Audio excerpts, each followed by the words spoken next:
mois, le cabaret frappé. La programmation fait la part belle aux femmes et à l'engagement. Des artistes venus du monde entier, des locaux à écouter gratuitement, bien sûr.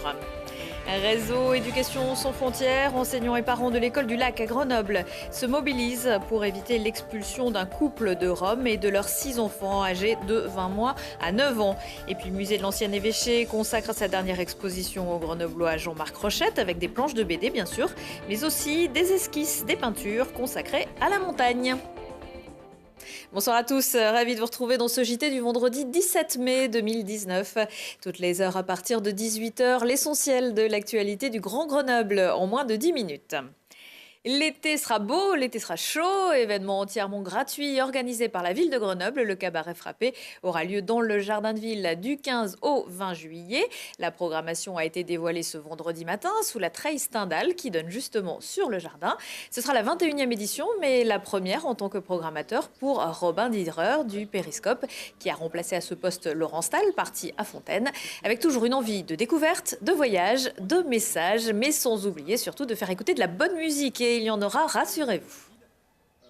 Le fil rouge, c'est d'avoir différentes cultures, différents pays. Donc il y a plusieurs langues qui sont chantées, parlées, rappées sur les 6 jours. On a quasiment une dizaine de pays pour 16 groupes, dont 2 locaux. Forcément, la représentation féminine, on a des leads féminins, c'est que Mayra Andrade, Blue Samu, Néné Chéri, Kemla Jordana. Il y a un autre axe qui est très important, c'est que ça ne sert à rien, vu la proposition artistique qu'il y a déjà sur Grenoble, de faire forcément des artistes qui peuvent passer en salle déjà à l'année ou qui sont déjà passés. On est sur un format gratuit, j'en reviens, ça donne des possibilités de roser quelque chose de différent. En enlevant les problématiques de remplissage, c'est pour ça qu'il y a des projets qui là ne sont jamais passés à Grenoble. Néné Chéri, c'est une grande fierté aussi parce qu'elle ne tournait pas beaucoup et en fait on a fait une offre à 4 festivals. Du Mayra Andrade, un projet que j'adore, Blue Samu, ou Amy Mine, ça fait 2 ans que j'essaie de les faire venir à Grenoble. Voyou, je trouve l'album super, ils sont tous en actualité en fait. D'où l'intérêt de vouloir faire passer des messages, sans trop intellectualiser non plus, si on enlève tous les propos sous-jacents des artistes, on reste quand même sur des super concerts. Et lors de la précédente édition, le cabaret a réuni en moyenne 10 000 personnes chaque soir.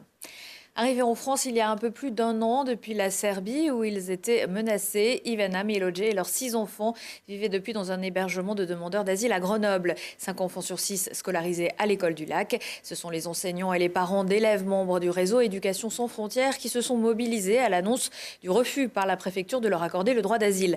Mardi, ils pourraient être expulsés de leur logement par la force publique.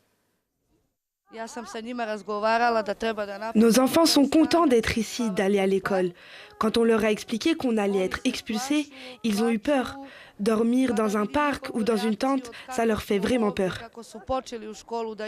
Cette famille, au 21 mai, bien sûr, en ayant peur de la force publique, va sortir de son hébergement et va donc se retrouver à la rue. 6 enfants de moins de 10 ans. Donc nous sommes là pour alerter le préfet et lui demander de respecter le droit à l'hébergement opposable et donc son devoir d'héberger cette famille. Et nous sommes là symboliquement devant le conseil départemental de l'Isère pour alerter le département de l'Isère dans sa fonction de protection de l'enfance parce que où vont se laver 6 enfants à la rue? À Point d'eau, par exemple? Comment fait-on avec ces 6 enfants à la rue? Ou alors, toutes les enseignantes arrivent 1 heure avant à l'école pour organiser les douches. On a une vraie question là, parce que ces enfants ont le droit à l'école. Ces enfants sont scolarisés et on demande aussi le respect de la Convention internationale des droits de l'enfant par rapport à cette famille et par rapport à ces enfants comme les autres. La mobilisation se poursuit. Les membres de l'association espèrent en savoir plus lundi. La dernière fois qu'on les avait vus, ils inscrivaient des moutons à l'école pour protester contre la fermeture d'une classe. Les parents d'élèves du groupe scolaire Jules Ferry à Créon-Belledonne ne manquent pas de ressources. Ils viennent de mettre en vente cette 11e classe sur le site du Bon Coin au prix de 82 000 € pour, je cite, éviter le gaspillage d'argent public et la maîtrise du budget municipal. Un prix qui correspond au montant des travaux engagés par la commune ces 10 dernières années à débattre auprès de l'Académie de Grenoble, rajoute l'annonce.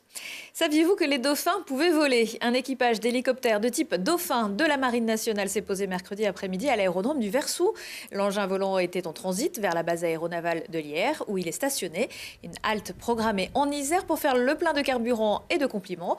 Dès le plus jeune âge, des passionnés sont venus à la rencontre des militaires, les marins du ciel. Pourquoi vous aviez envie de venir ici aujourd'hui? Ah oui, pour voir l'hélicoptère. Il est tout gris. Il est beau.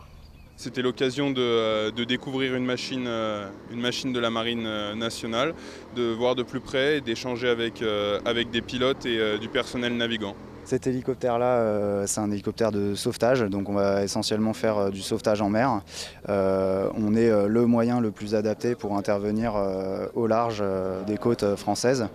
Ce qu'il faut savoir, c'est qu'on a une énorme superficie maritime en France, puisqu'on est le deuxième espace maritime au monde, derrière les États-Unis. Et en fait, typiquement à Tahiti, on intervient sur des zones grandes comme l'Europe avec ce type de moyens héliportés.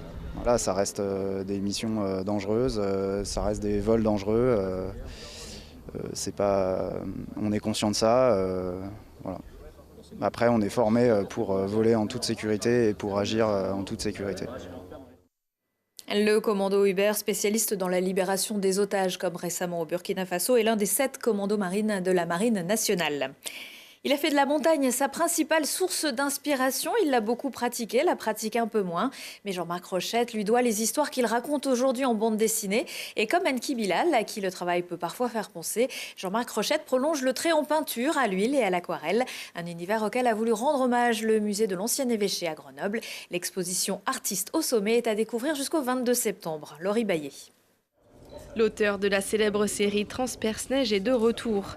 Avec son exposition Artistes au sommet, Jean-Marc Rochette regarde dans le rétro et revient sur ses 10 dernières années. Il dévoile notamment des planches originales de sa BD Elle froide d'altitude 3954, ainsi que des tableaux et des aquarelles des cimes et des lacs alpins. J'ai mis uniquement les aquarelles de montagne, de Loisan. J'ai fait d'autres aquarelles, j'ai fait des nus, j'ai fait des arbres, j'ai d'autres sujets, mais ça, on s'est axé uniquement sur le sujet de la montagne et en particulier de Loisan. Il y a une chose qui est intéressante dans la montagne, c'est que c'est statique, ça ne bouge pas. Et la peinture rend très bien ce qui ne bouge pas, il y a un côté réaliste.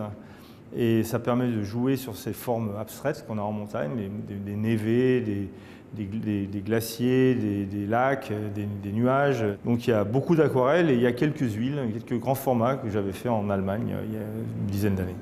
Jean-Marc Rochette réunit ici ses plus grandes passions, l'alpinisme, la montagne et la peinture. Un an après Elle froide, il publie Le Loup, une fable écologique qui questionne la place de l'homme face au règne animal. C'est un homme qui est dans le loup a tué le troupeau, a tué son chien, et il a une haine compréhensible pour ce loup, quoi. Et ils vont se battre jusqu'au bout, les deux, quoi. Chacun ayant sa vérité, le loup voulant vivre et le berger voulant vivre aussi, d'où la difficulté du sujet, quoi. Beaucoup de gens se sont reconnus dans Elle froide, ils ont l'impression que c'était un peu, je racontais leur vie, même si j'ai raconté la mienne. Là, c'est une histoire, c'est du roman, ce berger n'a jamais existé, ce loup non plus. On ne sait jamais, il faut que le public s'accapare les choses, y croit et passe un moment où on rentre dans l'histoire. Jean-Marc Rochette a voulu davantage de féminité et de douceur dans Le Loup. Il a fait appel à l'artiste Isabelle Merlet pour réaliser la couleur. Et on attend toujours des personnages féminins. Et puis à l'occasion de la nuit des musées qui se déroule ce week-end, le musée de l'Ancien Évêché organise une rencontre et une séance de dédicace avec Jean-Marc Rochette, samedi soir à partir de 20h et jusqu'à minuit dans la limite des places disponibles. Le lieu avait servi de décor à la bibliothèque du film Les Rivières pourpres. Jusqu'à demain, l'ancien musée de peinture de Grenoble se transforme en foire aux livres. Des ouvrages déclassés, toujours en bon état, issus du fonds des bibliothèques municipales, à des tarifs défiant toute concurrence, de 10 centimes d'euros la revue ou 50 centimes pour les formats poche, 1 euro pour les romans, documentaires, albums, CD et partitions. Le rendez-vous du week-end pour les amateurs d'athlétisme, c'est au stade Bachelard de Grenoble où se dérouleront dimanche à partir de 10h30 les interclubs, les finales de l'élite 2 et honneur. Parmi les participants, les frères Collet, fils et petits-fils de champions. On peut dire que Jacques et Philippe leur ont tendu la perche puisque Mathieu, comme Thibaut, sont des spécialistes de la discipline. Avec également dimanche Bastien Ozaï pour le javelot et la hauteur, Julia Perrichon, championne de France junior de marche athlétique, ou Julien Olivas, champion de France espoir de décathlon.